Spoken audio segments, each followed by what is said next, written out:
Is a former member of Congress, a former presidential candidate, and one of the very few people in the world who went on television after this invasion a year ago and said, this could get really dangerous. You were right. And now that China is aligning with Russia and supporting the Russian war effort effectively against us, this seems like a massive turning point. Well, you heard it from Zelensky himself talking about the consequences of World War III. The thing is, he has made very clear that that's where he thinks we are already, that we are in World War III. Ukraine is the tip of the spear.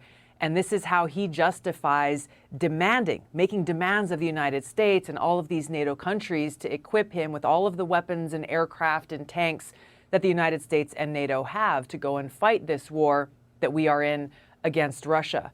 He is doing everything that he can to bring us and NATO into this war, directly into conflict with Russia. You remember when their Ukrainian missile defense system, unfortunately, had a missile that went into Poland and killed 2 civilians on a farm.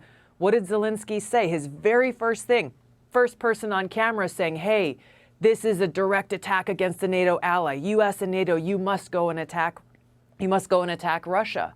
The scary thing to me, Tucker, is to hear people like Zelensky, to hear Democrats and Republicans in the United States Congress and Biden administration officials speak so calmly and with a straight face about World War III. Exactly. How would it be won? How would we respond to the use of tactical nuclear weapons? What are our options in this battlefield?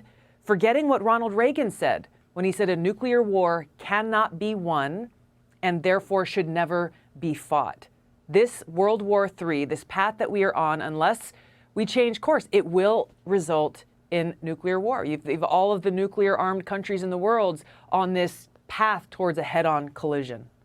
May I just ask you a really quick question? So Zelensky, who I think this country has borne with great patience, actually, for the last year, has repeatedly said, I've got a border dispute with my neighbor, Russia. You live thousands of miles away. You're not connected. But because of that border dispute and their invasion of the eastern half of my country, your whole family could die, and I'm okay with that.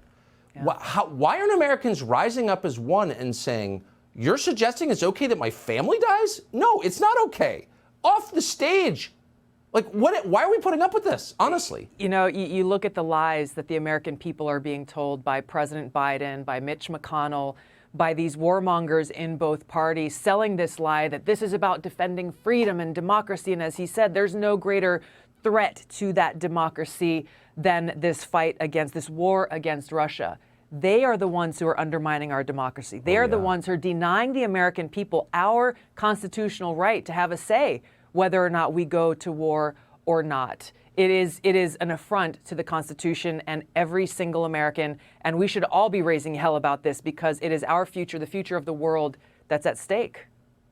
I agree. I mean, how much weed are people smoking? This is a real issue. This is not one of the fake issues, you know, that we there is no more real issue than this. Oh, I agree.